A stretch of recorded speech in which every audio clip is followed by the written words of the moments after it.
কর্তব্যরত সদস্যদের পাশাপাশি সশস্ত্র বাহিনীর অবসরপ্রাপ্ত সদস্য ও তাদের পরিবারও এখন থেকে সব চিকিৎসার সেবা পাবেন। সকালে ইসিবি চত্বরে ঢাকা সহ সারা দেশে ৩০টি জেলায় মেডিকেল ডিসপেন্সারি উদ্বোধন করেন সেনাপ্রধান জেনারেল ওয়াকারুজ্জামান।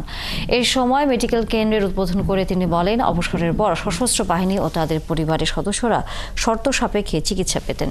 তবে এখন থেকে এসব মেডিকেল ডিসপেন্সারির মাধ্যমে অবসরপ্রাপ্ত সদস্যরাও চিকিৎসা পাবেন।